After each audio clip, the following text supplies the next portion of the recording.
Good afternoon. I will call it to order the February 3rd, 2022 meeting of the Santa Barbara Local Agency Formation Commission. Madam Clerk, would you please call the roll? Commissioner Aceves. Here. Commissioner Allen. Here. Commissioner Freeman. Here. Commissioner Guyer. Here. Commissioner Hartman. Here. Commissioner Lavanino. Here. Commissioner Sierra. Commissioner Stark. Here. Commissioner Waterfield. Here. Commissioner Williams. Here. Let the record reflect that Commissioner Sierra is absent from today's meeting. And I would just like to briefly remind members of the public who are joining us today and who wish to be called on for public comment to click on the raise hand button on Zoom or press *9 on your touch-tone phone when the item you wish to speak has begun.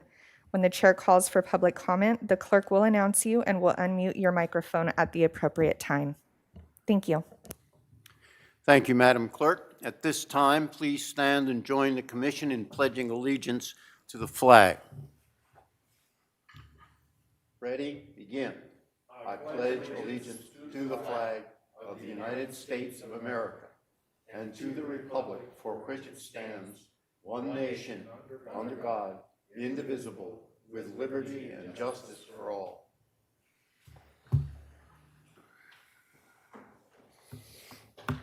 Thank you. Our first item of business is a pleasant one. It is the oath of office for our newly appointed alternate public commissioner, Jim Richardson.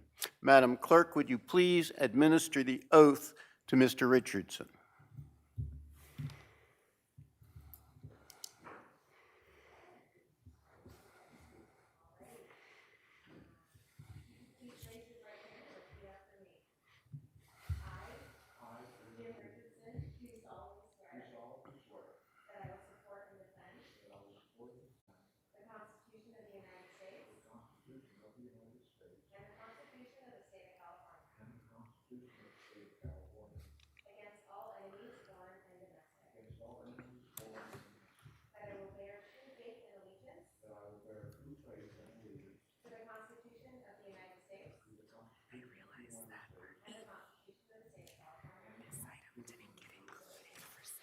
We need the, So if we could do that. I'll do that as soon as he finishes. I don't know.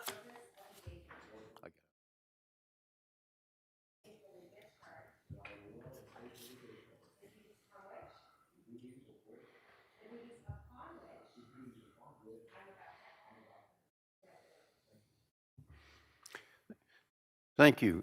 Congratulations, Commissioner Richardson.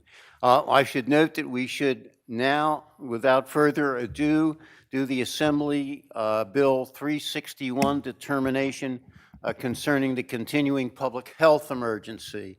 Mr. Eo? Great. Thank you, Chair. Yeah, this is beginning of our meeting. We'll, per Government Code 54953E1 is the determination that a local health and safety risk is still present. And we have included the latest county health order in this order. So if the commission would adopt that resolution, we can proceed. Thank you. My understanding is there's a new order out effective February 1, 2022 that continues the public health restrictions previously in effect.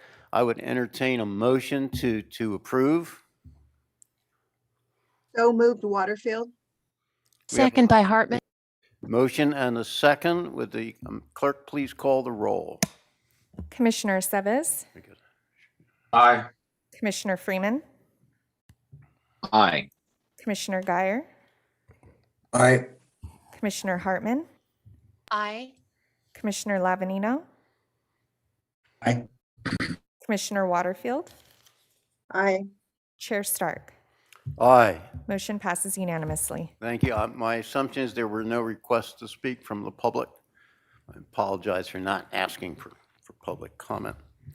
The next item of business is the approval of minutes from the January 6th, 2022 meeting. Should be in your packet. I will now entertain a motion.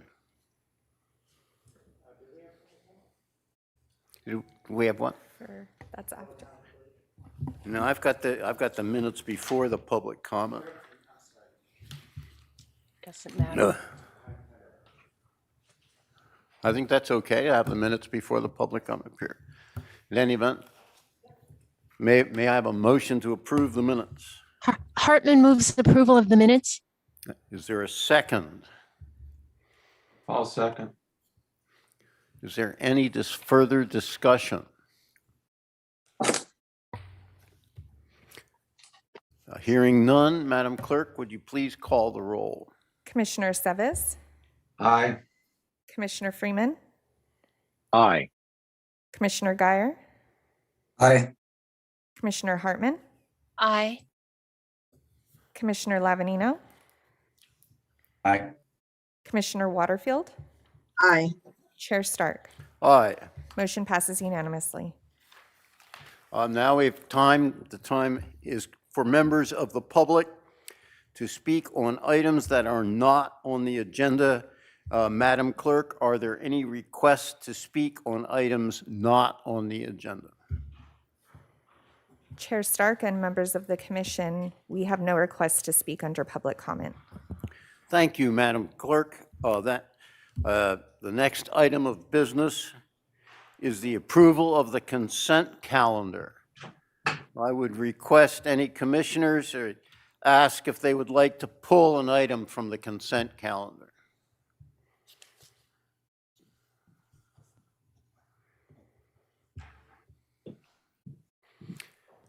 Madam Clerk, are there any requests to speak on the consent calendar from the public?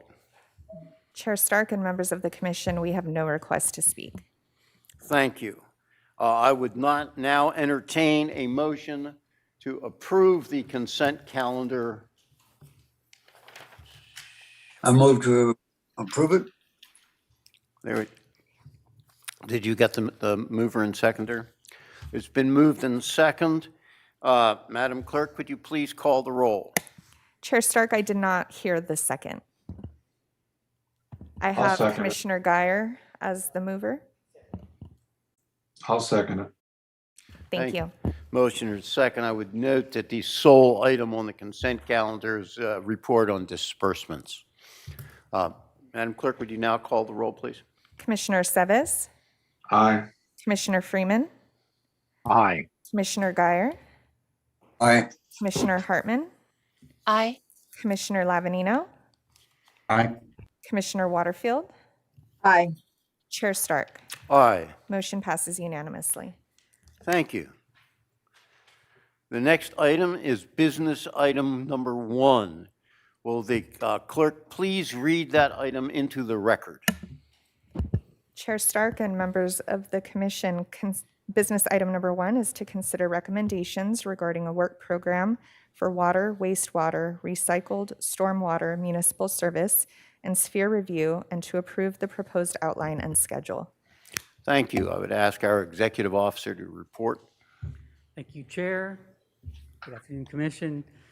This is our item for our Municipal Service Review Work Plan to lead us into our next report, mainly covering water, wastewater, recycled water, and stormwater. The overview is we'll go over the agencies that are covered in this particular review, the comprehensive service plan, the direction from the Commission at your January 6th meeting in the adoption of our work program, followed by the proposed outline, ask for any public comments, and then take any questions. So as with our very first municipal service review, since I've been on board, we prepared the fire police emergency service. I have that one that is now online. This is the healthy document that we produced. So I wanted to show the commission that we're making progress. That's the public safety one. We are now leading ourselves into water, wastewater, and stormwater. at which time we were looking at the 33 different agencies that provide those services throughout a county. So all 33 of those agencies will be covered in a very similar document. Not to be outdone, we still have following this particular report will lead into transportation, parks and open space, and then any other services. So we've got more studies ahead of us that are on our radar, and we'll get to those as we proceed through each one of these service reviews. So collectively, we're going to analyze the 33 agencies that were outlined in that table. It's going to cover their ongoing operations, their financial status, any governance structures or options that might be available to them and their surrounding neighboring agencies.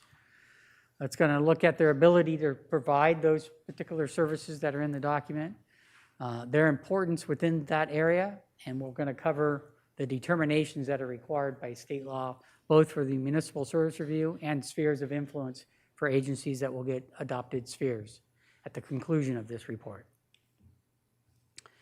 The proposed outline is identical to our public safety MSR. It essentially has the executive summary that goes over some key findings throughout the document. Chapter 1 is the service review determinations. Chapter 2 is the sphere of influence determinations. And as I indicated, these more or less single purpose or services that are under specific review, those agencies will have a sphere of influence adoption that are attached to this into this report. And then each of the 33 agencies will have their own agency profile chapter. And then we'll conclude with an appendix and how it relates to the other service reviews that we're preparing. So the next steps is to really go over this questionnaire that's a part of your attached report. I'll send those 33, those out to the 33 agencies requesting responses by March 31st deadline. And then LAFCO will start to prepare the administrative draft in hopes that we can get this prepared and back to the agencies for their initial review sometime in September-ish, fall-ish. We ultimately will have a public comment review once that's all been released, and I conclude chapters 1 and 2 and the executive summary with an ultimate release sometime early next year with an adoption shortly after that. So that is the outline of this particular municipal service review. The recommendation is to adopt the schedule and the outline as presented and allow staff to proceed with this particular municipal service review. So if there are any specific questions, I'd be happy to answer any. Thank you. Before we get to questions, Madam Clerk, are there any requests to speak on this item from the public? Chair Stark and members of the commission, I don't have any request to speak from the public. However, Commissioner Freeman would like to say a few comments. Thank you. Well, we're going to go back to the board for discussion. So I would recognize, if there are no other commissioners that want to make comments, I'd recognize Commissioner Freeman. Thank you. Lowering my hand here. There we go. So I guess the thing that I'm struggling to find in this outline, and it could just be that I'm not seeing how it would fit in and that it's actually been thought of, is what excites me. Maybe I should first begin with about this new strategy for municipal service reviews, where we look at service by service, is trying to figure out how services are being provided into a region, particularly where they're currently not being serviced by any existing government entity in some sense. So a concrete example, one that I've brought up to the board before, is Ballard.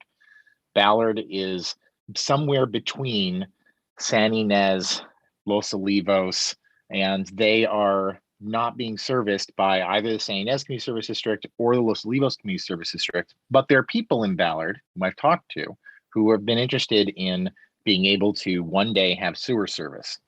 And so what I've been hoping to get out of these service-oriented municipal service reviews is looking at in the future when one of these districts is looked at in order to annex this area, where should that go? And that's not something that that's obvious to me that the San Ynez Community Service District, for example, would have commentary on, or that the Los Olivos Community Service District would have particularly commentary on. It's something that maybe the people of Ballard need to be talked to in order to get a feel for that. Or it's something that when looking at a map of the area and where sewer service is currently being provided or not, and also overlaying problem areas, it becomes more clear how service is needed, or maybe is just not needed in a certain area. And then we can look at other places where there have been conflicts between districts, or issues between a city and a local district, and trying to figure out, in my mind, all of those gaps and interactions. And so I was kind of looking then in the outline or into the questionnaire process or something for this. How do these unserviced areas get analyzed as part of the service review? Thank you. Should I leave it up to our EO whether you want to respond now or wait for the rest of the questions? Why don't you respond now? Okay, thanks. I'll respond in this fashion. So there is a section within the service review that looks at opportunities and challenges. I think that would be an initial place to look at what opportunities and challenges there might exist for neighboring areas or districts, or any neighborhoods that are nearby districts, to look at what those opportunities might be. In addition to that, there are study areas that come up throughout the document that will identify specific neighborhoods or geographic boundaries or down to specific parcels that will be studied and determine what would be best suited for them if it is in the nature to be provided a future service by one of these districts. So that's I think is how we would address these neighborhoods that are not served by a particular entity today, but they could be provided by one of these structures in some form or fashion. And then I would also indicate that there's the governance section that will talk about how that governance can be modified, expanded or annexed or consolidated in some fashion to provide services related to water and wastewater. Thank you. If I might ask Commissioner Freeman if that's a satisfactory response to his question? I think it's a big part to me is the idea that now Mike seems to both know where I'm interested in, as well as has an idea of how that would be fit into the document that he's working on. And so that is satisfactory to me, yes. Thank you. As my sainted grandmother would say, splendid. Are there any questions from any other commissioners? Commissioner Guyer? Yes, Commissioner. I recognize Commissioner Guyer. Well, I think just to follow up on that, and I guess this would be a question for the EO, it would seem like if there's an area that has a need, they would be the one to initiate the need through an annexation to a district that's close by or whatever, either working with the district itself or an initiation to LAFCO of an annexation. But I'd ask the EO for a response to that, if any. Sure. Thank you. Thank you, Commissioner Guyer. I think I would agree to the extent that an area knows that it wants some sort of level of service and may identify one of the agencies nearest them as the maybe the most appropriate or what they deem to be the most appropriate service provider. And so through this survey, we are asking if those agencies are aware of any of those circumstances or locations to be looked at as study areas. And so we'll pick those up through that process. But beyond that, if the agencies have not been approached, yet we may know, in this particular example, Ballard is in need of some kind of sewer connection. And the residents of Ballard may know that, or they may not know that, or not want that. But that's still something that's prudent for LAFCO to look at and evaluate on our own, even if that community has not reached out for some level of service by an agency. So that's something that we can still pick up and identify. Ultimately, whatever particular agency profile and chapter that it falls under as the most logical service provider, those service capabilities will be evaluated, and hopefully clarity will become the norm for whether or not they can actually provide service. So in this instance, we'll be looking at San Ynez, we'll be looking at Los Olivos, and we'll be looking at whether either one of those are in a position to be able to take on a community of Ballard or not. And that will come out of the study. Thank you. I'm informed Commissioner Freeman has a question or a comment. I recognize Commissioner Freeman. Yes, thank you. I just want to clarify that the reason why I think that this is relevant for these municipal service reviews is that the goal of these reviews is to provide input towards sphere of influence updates. And it's LAFCO's charge to decide on what would be an orderly an orderly rollout in some sense of services in a region. And so in some sense, I feel like it's LAFCO's responsibility to be at least providing an opinion on if this area were to ever want to have sewer, we would expect it to be connected to this district and not this district. And the reasons why would be as follows. And particularly, I mean, I bring up Ballard because I've been involved. I mean, I've spoken to many people at Ballard. But I've also there are issues along the borders of Lompoc with relation to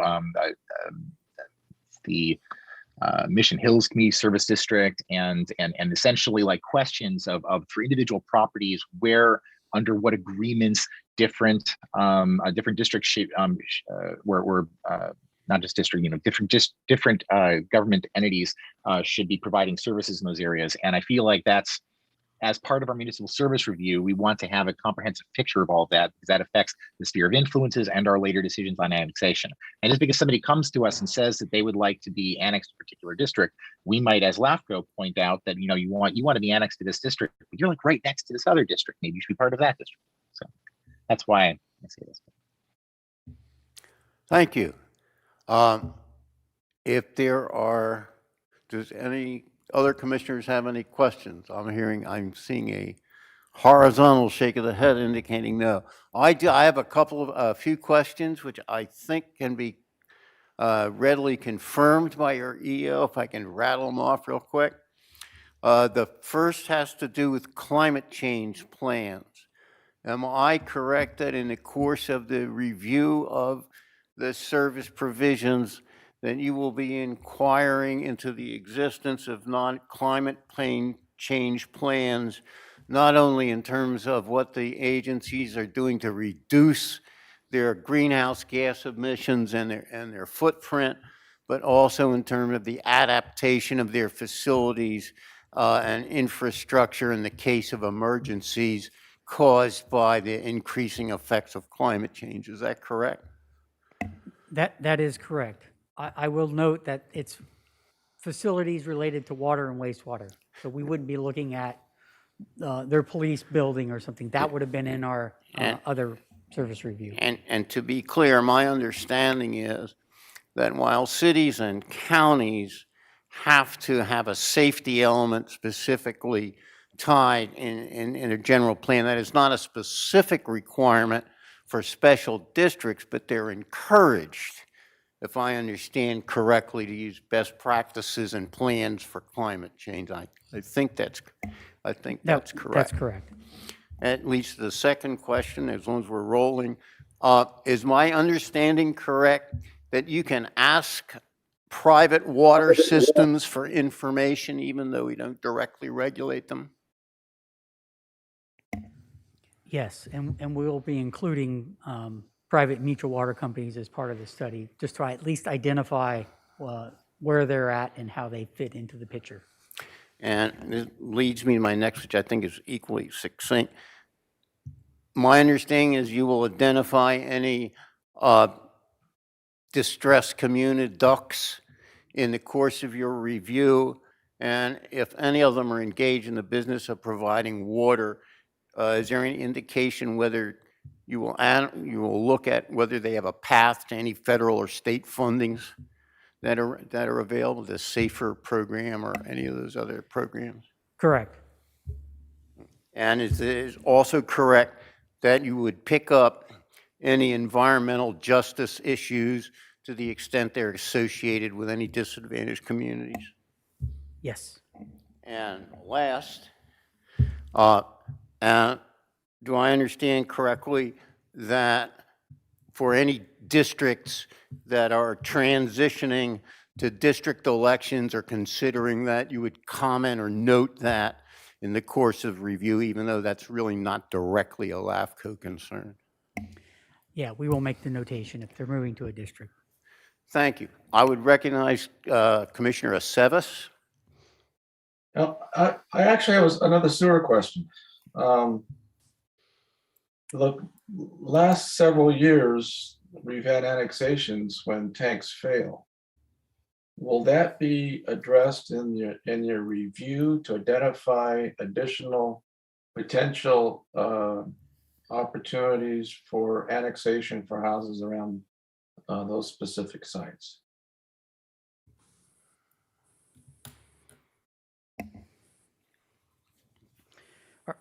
Are you thinking the existing sites of prior annexations that we have seen as a result of failed systems? Yes, I mean, we had one area where I think it was up in the valley where we had like 2 or 3 back to back. But this is an area where there are a lot more other homes there. So I think it should be included so that the district that is providing the service has it on their radar as increasing their sphere of influence. So I will answer it in this fashion, that the ones that we are aware of, and we are going to be working with the agencies and the districts themselves. And so there are some known areas that have seen LAFCO activity, the latest being the Beach Club Drive area. So things of that nature, we'll work with those agencies and identify those as study areas. And out of that study area, we'll make a recommendation as to whether or not they should be included into the sphere and future annexations. So to that extent, we will be covering them, but we will not just carte blanche take a look at any failed system. It has to be something known to us or to the district that might be coming our way, in which case we will pick those up as part of this study. Great, and that includes those that have already come our way, that we already have a history on. Thank you. Are there any further comments from commissioners? We're good. It's back to the executive officer. Do you have any further comment? I see option 1 is on the board. Is there an option 2? Option 1 is to proceed forward with the outline and scope and schedule. Option 2 would be further direction to any one of those to the EO. I would entertain a motion to approve either option 1 or option 2, if you could suggest something.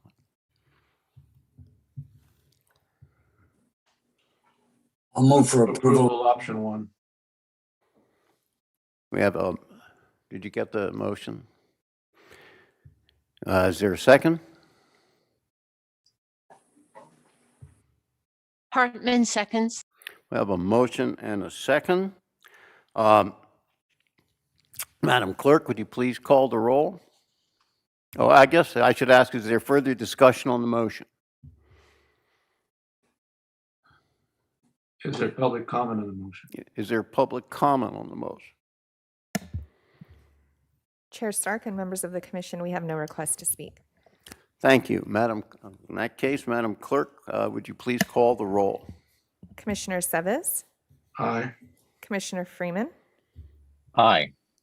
Commissioner Guyer, Aye. Commissioner Hartman, Aye. Commissioner Lavanino, Aye. Commissioner Waterfield, Aye. Chair Stark. Aye. Motion passes unanimously. Mr. Chair, just a point of order, we did need to take public comment there, or at least ask if there was any, because we had not done that yet. But we typically don't then stop after that's all completed and take public comment on motions. At that point, the matter is before the commission and does not go back out to public comment unless there's new evidence introduced or something like that. Thank you. Thank you. The next item is business item number 2. Would the clerk please read that item into the record? Chair Stark and members of the commission, business item number 2 is to authorize the executive officer to investigate if there's a better payroll service option for LAFCO to use and to present these options at a future meeting. Mr. Prater. Thank you, Chair.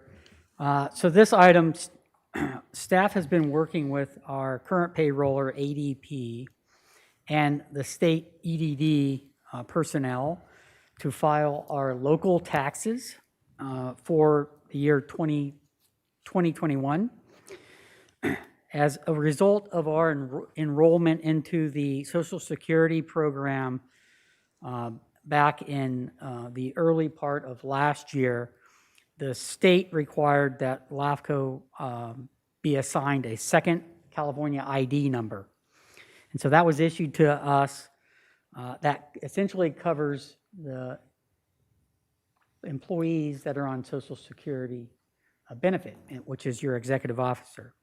And so ADP files payroll for both our commission and your executive officer, and they file our taxes on our behalf. Now that we have 2 California ID numbers, their system seems to have been identified as not being able to complete those taxes and those filings with the state. So for last year, your executive officer had to manually file the Social Security information from the DE9 and 9C reports to cover the employee portion side. We are still waiting to see if ADP can make it through the entire process for the commissioner's portion of that DE9 and 9C reports, which are the local taxes that were filed for the state unemployment insurance taxes. ADP has not completed that step yet. They are trying to complete the year-end wrap-up, at which time they will go back and file for the second, third, and fourth quarters of 2021. The indication is that if that is not successful, for them to file it directly, as they are authorized to file on our behalf as our payroller, then they're going to request that we file that. And that is certainly, I believe, something that's outside of my wheelhouse. That's more in line with the CPA or an accountant service. And so in anticipation of that, I have put this item on for commission discussion, that if ADP is unable to fill or file under that particular Cal ID that we have, that we request and solicit other firms or CPAs or accounting firms to help determine if they can better serve our needs. Or alternatively, look through ADP as an alternative process that can be achieved, that achieves the outcome that we're looking for, which is our local taxes filed with the state. They do our federal taxes. Those all run fine. We have one ID for federal, and that's not an issue. It's really just with the local side of the tax thing. So this is an item to provide us direction so that we can go out and look at, see what options are available to us, bring those options back to the commission at some future date once we've gathered those, and then make an informed decision about what's best direction we should proceed. So Thank you. If I may clarify before asking for public comment. So my understanding is we really don't have a choice, do we? It's either going to work, in which case we're happy and there's a solution to the problem, or it's not, in which case we need to look elsewhere. Is that a fair summation of what you're telling us? Well, right now it's not working. The ADP cannot file under both IDs. So we made a patch. We had an immediate fix of last year, which was I filed on behalf of our organization for the employees' taxes, which are my taxes, because there's only one employee right now. And so we're waiting to file the taxes for the commissioners. So either way, we have not completed all taxes. And moving forward, the approach would be for ADP, go ahead and continue to file your taxes manually if they can at least file on behalf of one ID. But we haven't determined that yet. So, and I'm not comfortable continuing moving in that direction long term. So you want the authority to solve the problem, and if you can't completely solve the problem, to investigate alternative solutions. You're going to report back to us next month, is that correct? It will not likely be next month. It will probably take some time to determine the solution. And really, we need to determine if ADP can even complete one set of filings. Not to be ignorant about it, but when do we have to file? Yeah. These filings were required last year, and so we're going to make an amendment to our filing of these taxes. So essentially, all of the money's been collected. ADP has reserved all the money and moved all the money to the state. The state has all that money for those taxes, but they don't have the paperwork that goes with that money to identify where it should be going. And so that is the paperwork that we need to get filed. Thank you. Are there any public comment? Is there any public comment on this? Chair Stark and members of the commission, we have no request to speak on this item. Thank you. Are there any questions or comments from the members of the commission? Commissioner Guyer? I recognize Commissioner Guyer. I offer this as a suggestion. I believe our audit is done by Bartlett, Pringle and Wolf. Is that correct? That is correct. I would contact them and see if they can correct this. I've had a lot of experience with them, and I believe they could correct it.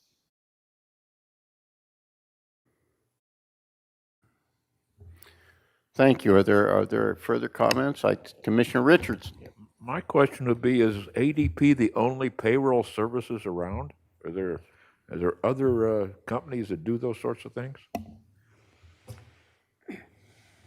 Well, this came about just before the Christmas break, and I immediately had the same question. So I reached out to a number of other payroller processing firms, and they all essentially have the same problem. Their system, the way they operate, is an automated system that just takes a spreadsheet that has a number in it and spits it over to the state's spreadsheet. And the issue is that they can only file under one number. The moment that we had two ID numbers, their system cannot process two separate numbers for the same type of filing. And so all the other payroll companies that I've identified had the same concern that they would not be able to perform that task. And so having two ID numbers will basically put us in a camp of having to manually file our taxes. And so the only way to do that is to physically type those in through the state system. And so that might be something that a local firm or something would be able to do on our behalf. Thank you. Thank you. Are there any other questions from the commissioners? Hearing none, May I ask the executive officer to articulate the motion he would like the commission to make? Or the council, one or the other? Yeah, that is, the motion is to authorize the executive officer to investigate if there are better payroll service options for LAFCO to use and present these options to the future meeting. Thank you. I would entertain a motion. A hearing, do I ask again for public comment, or we already had it? I would entertain a motion as So moved Waterfield. moved by Commissioner Waterfield. Is there a second? Commissioner Guyer, I'll second it. Second, Commissioner Guyer. Thank you. Should we proceed with the roll call? Madam Clerk, please proceed with the roll call. Commissioner Seves, Aye. Commissioner Freeman, Aye. Commissioner Guyer, Aye. Commissioner Hartman, Aye. Commissioner Lavanino, Aye. Commissioner Waterfield, Aye. Chair Stark. Aye. Motion passes unanimously. Thank you. The next item is business item number 3. Will the clerk please read that item into the record? Chair Stark and members of the commission, business item number 3 is to adopt LAFCO job descriptions, authorize the recruitment for an analyst position, and set a preliminary budget for fiscal year 2022-2023. Thank you. May we have a report from our executive officer? Thank you, Chair. Staff is now returning with direction that was given to provide greater information from our last January meeting on staffing options number 2. Staffing option number 2 was to seek an employment position for an analyst position to become a LAFCO employee. Along with this, the direction was given to provide cost options and analysis regarding workload and estimates of what we think it would take in both looking at an employee model or a contract for service model. In addition, the direction was to bring back job descriptions. In this case, I included them for all the positions that we're trying to seek here, which is the executive officer position, the analyst position, and a commission clerk position that outlines their primary duties. The third direction was to bring back a job announcement if the commission were to agree and give direction to seek a recruitment for an analyst position. So that a job announcement is included as part of your attachment. And lastly, it was to present a preliminary budget as it reflects adding a position to LAFCO for 22-23. And so that is attached as well as part of your position.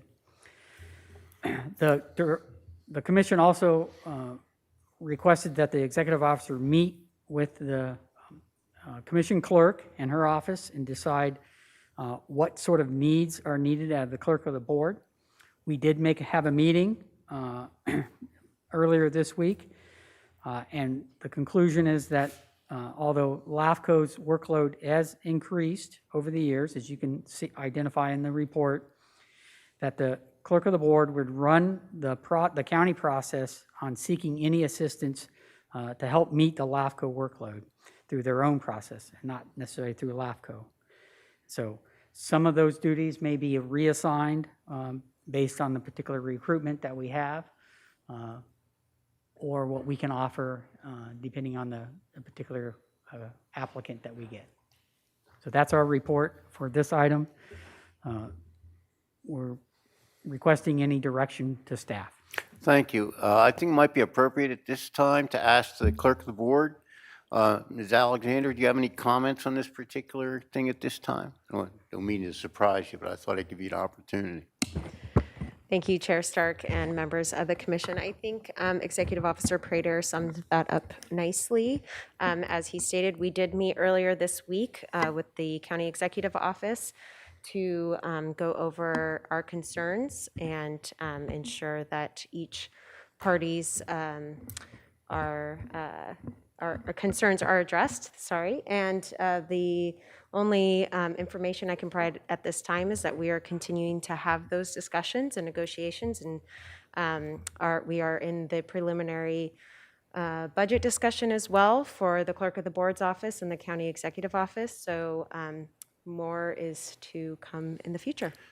Thank you. And if you don't mind clarifying this, is there anything that has been outlined by our executive officer that would interfere with or adversely affect those negotiations as you understand them?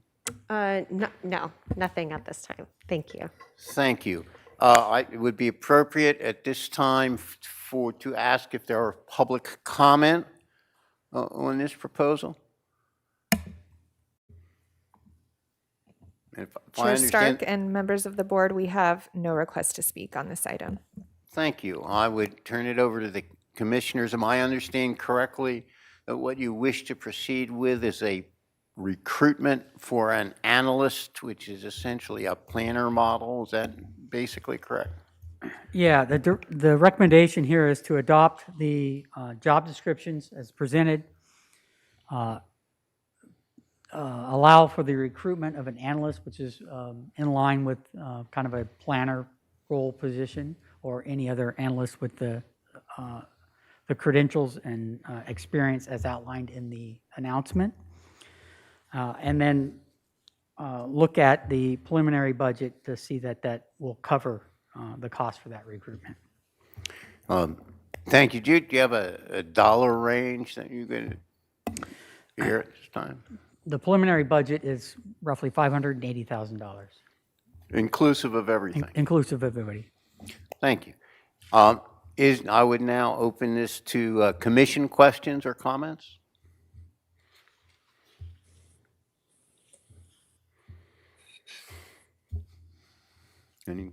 Any discussion from the board? Well, if there's no discussion, I would entertain a motion to approve the recommendation that Mr. Prater just outlined with respect to recruitment for the analyst and the preliminary budget. Is there a return date on the budget?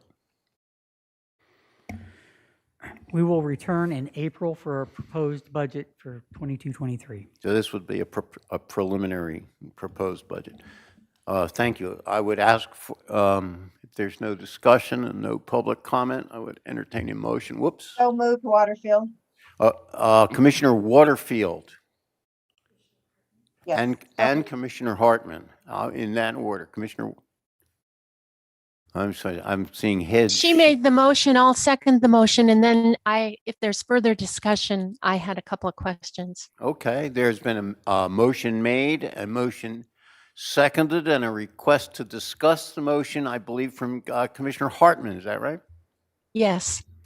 I just wonder if Mr. Prater would talk a little bit about how this recruitment will take place, where all you'll be advertising this. And I should know, but I don't. Where do we get our budget? I mean, each agency contributes, is that correct? I just, this will be a large amount, a big increase all at once. So I just wonder if you could talk about that.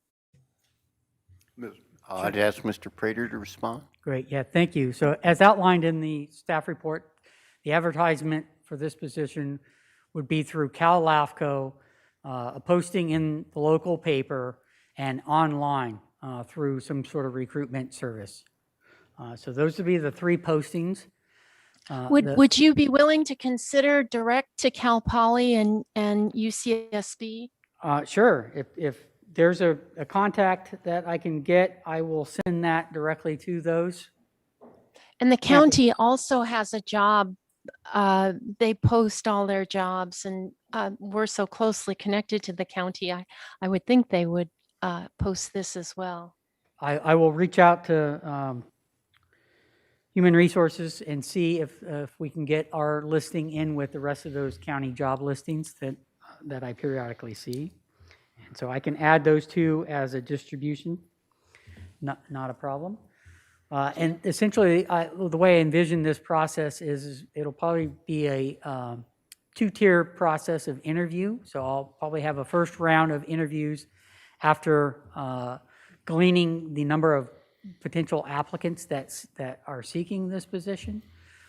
We'll seek a first round of interview through a panel and ask some initial questions, and then probably do a second round of interviews with me directly one-on-one.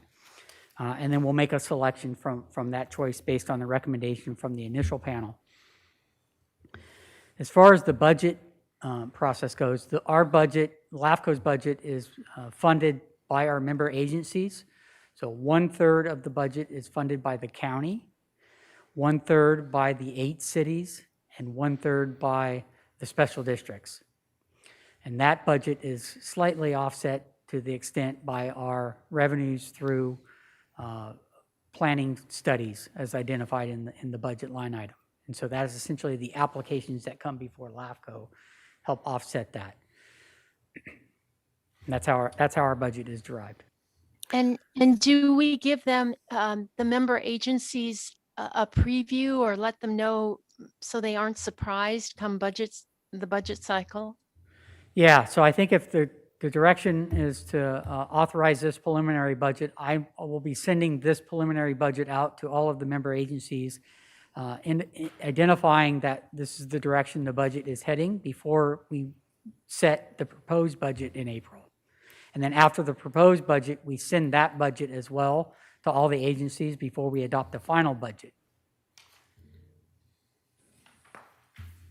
Thank you. That's very helpful. Thank you. Are there any further questions or comments from the commissioners? Commissioner Guyer? Mr. Guyer.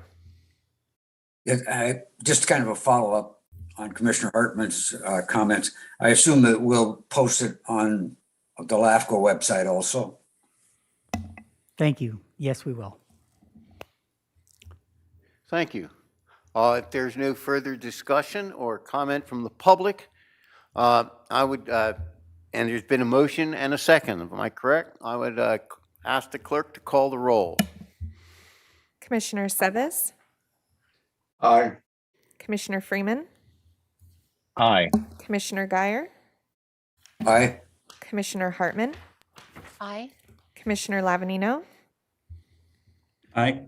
Commissioner Waterfield, Aye. Chair Stark. Aye. Motion passes unanimously. Thank you. That concludes the business items for the day. The next section of the agenda are information items.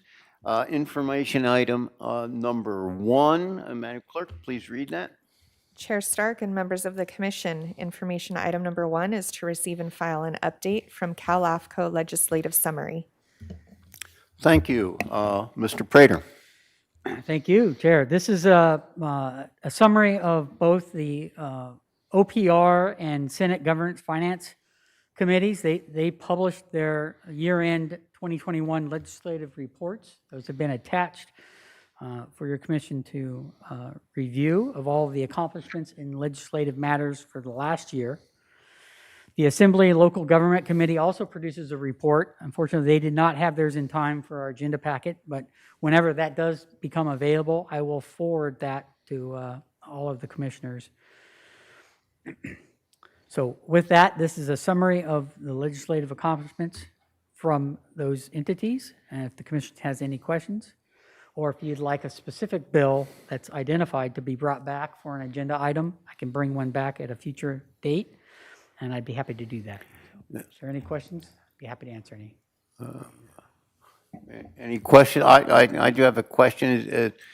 Is this the appropriate time for you to mention the fast-breaking legislative announcement on protest provision? I didn't think it would fit only because this is a look back at 2021, and the bulletin is a look forward at 2022 of what's hot off the presses. And I'll make an announcement under the EO comments. Fair enough. Would they ask the clerk to read agenda item number 2, information item number 2, that is. Or you can. Chair Stark and members of the commission, information item number 2 is to receive and file a report on the 2022 Calafco staff workshop and fourth quarter report. Mr. Prater. Thank you. This is the 2022 Califco workshop. It will be held in Newport Beach on March 23rd to the 25th. We currently just have 2 attendees, which is your legal counsel and your executive officer that has announced that we would like to attend. We are still determining if any scheduling can allow a clerk position to also attend. They're looking at their schedule to see if that's possible. But essentially, the registration, the announcement is part of the attachment, which calls out the preliminary items that are on the ticket for this workshop. The registration and hotel reservations are also included as part of that. And so all of those will become due to be registered and submitted by February, and that we plan to use the LAFCO credit card to make those purchases. So that is the CalLAFCO workshop. Also attached is the CalLAFCO quarterly report that kind of summarizes what happened on with CalLAFCO in the fourth quarter. I think the next report coming out will be a little bit more enlightening. It was a little quiet in the fourth quarter. And then lastly, as part of my notation in the report is the 2021 Cortese-Knox-Hertzberg Act documents have come in or have been made available. We have ordered 5 hard copies to distribute to our commissioners that have asked for a hard copy. Once those have made it to our office, we will forward those out and mail those to you. So if there are any questions on these items, I'd be happy to answer any questions. Thank you. Are there any questions on these items? I guess I should ask for any comments from the public on these items. Chair Stark and members of the commission, we have no request to speak on this item. Thank you. And I assume no further comments from commissioners? Thank you. Madam Clerk, would you please read information item number 3? Chair Stark and members of the commission, information item number 3 is to receive and file a report on pending commissioner elections and appointments. Mr. Prater. Okay, very good. Oh, well, on January 24th, the independent special districts held a meeting at the Santa Maria Airport. Unfortunately, we were not able to reach a quorum, although we had received 2 nominees to fill the 1 expiring seat.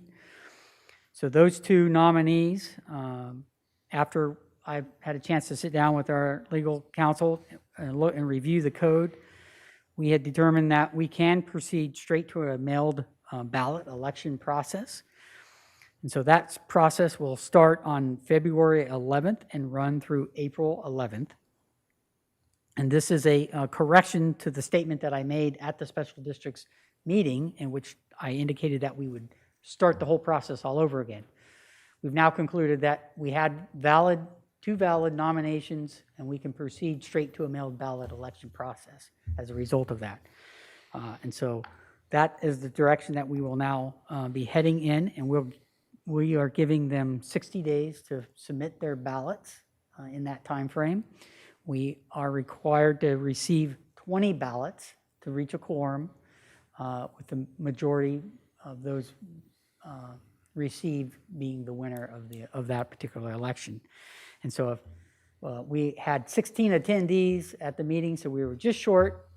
So we think we'll get 20 ballots within the special district community.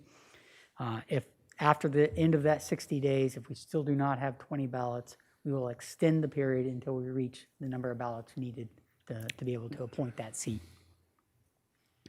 So that's the special district's seat and where we sit with that.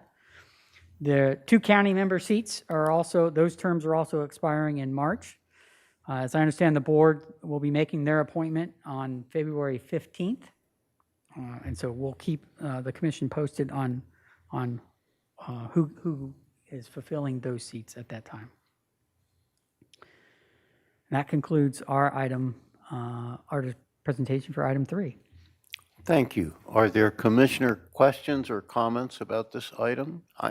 And I have a question from Commissioner Lavanino. Perhaps I should pause that to ask if there's any comments from the public on this item.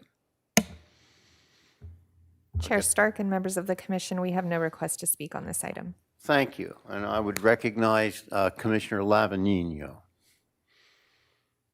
Thank you, Mr. Chair. So we did decide we're going to finalize on February 15th, but Supervisor Bob Nelson wanted to take a turn at LAFCO. He's got a lot of issues in the Orchid area with redistricting. A lot of the area that was in my district that may have been subject of annexation requests. I no longer represent that area, so we decided that Bob would have a go round. So after all this time, this will be my last LAFCO meeting. And I got to say, when I turned it on this morning, or this afternoon, and saw who I thought was Roger Sevas. That's the first time I've ever seen Roger clean shaven in 10 years. So you look 10 years younger, my friend. So had a great time, learned a lot on this commission, and really appreciate all the help that everybody gave me along the way. Thank you. You will be missed. I would recognize the clean-shaven Commissioner of Service. I shaved on January 1st, and so far I haven't got tired of shaving, so we'll see what happens. I'm sorry to see that Commissioner Lavanino's leaving. He's been on this commission for so many years. A solid supporter of LAFCO issues and looking out for all our communities. And he served us well. I hate that all of us all of a sudden find out this is his last meeting. So Steve, you and I need to get together soon when I go up to North County. So thank you again, my friend, for your service. Commissioner Guyer?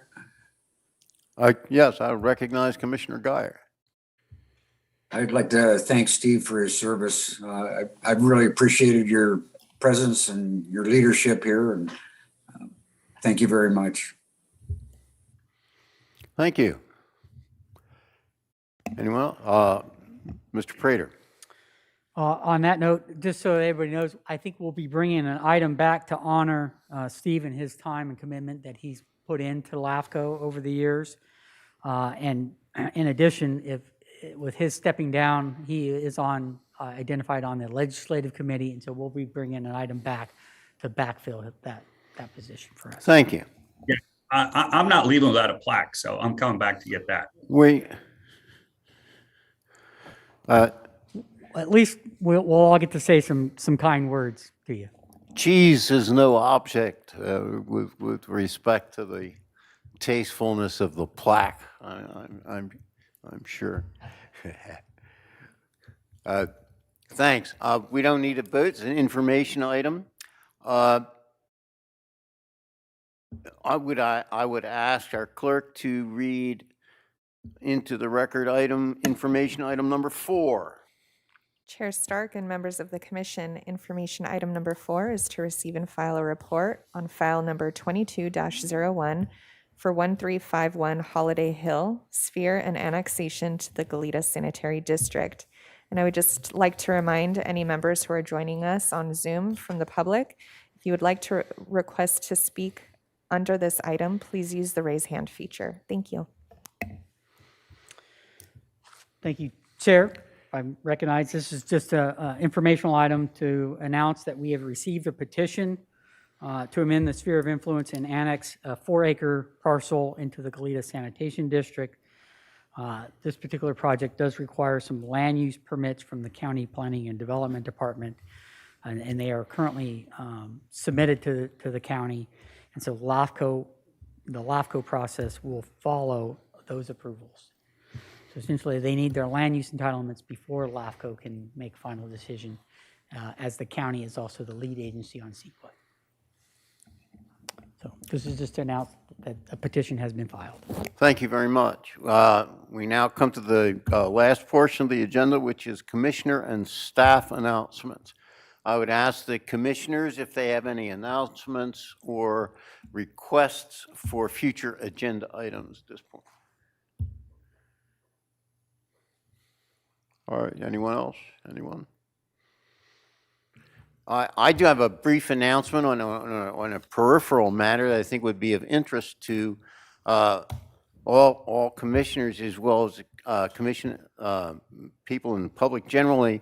The local League of Women Voters of Santa Barbara next Wednesday, February the 16th at noon is holding a Zoom conference with the heads from the League of Women Voters from the states of Texas, Arizona, and I believe Georgia. There's three states to discuss the increasing issues regarding election security, which I think is an issue that concerns everyone. So it's free. It's on Zoom. I'd encourage everybody to tune in. It's a fairly critically important subject. I would now turn this next to executive officer comments to our EO. I do have a couple of comments. Just to note, we did have that item on the Holiday Hill application. Now, typically, those are presented to the commission when applications are submitted by petition only. So applications that are submitted by resolution of application from the agencies do not need notification to the commission or announcement that they've been submitted, although we have received those as well. So in the last month here, we've received 3 applications to LAFCO already. We anticipate 2 more applications coming in the next month. So we're already seeing roughly a handful of applications here, and we haven't even barely got the year started. The other announcement I wanted to point out was Califco put out a hot off the presses bulletin regarding the protest provisions legislation that has been in the work for 3 years. The good news is that they feel that the rewrite of that legislation is in proceeding forward, and likely it has a co-sponsor at the legislation to move the bill forward. And so it should be on track to get redrafted. And as of right now, it looks like there is no opposition to the rewrite of this bill. In fact, the CSDA has been on board as approving those. And this is also a co-sponsored bill from Califco. So we'll make that announcement, and more will be follow on this. I think we'll have a legislative update at one of our next meetings, and I'll bring back all of the tracked bills for the commission to follow up through and comment on. So those are my comments. Thank you. Any questions as for our executive officer comments? I'm hearing none, and with no further ado, we are now adjourned to Thursday, March 3rd, 2022 at 1:00 p.m. at this time and place.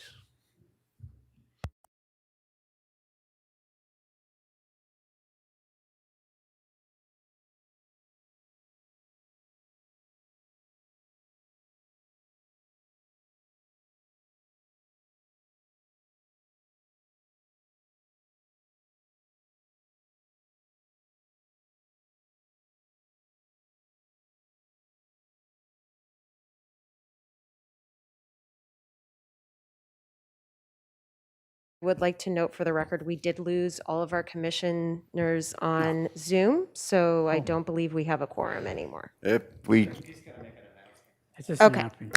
I think we don't need a quorum for an announcement. Yeah, the announcement, unfortunately, I'm sorry, I didn't bring up.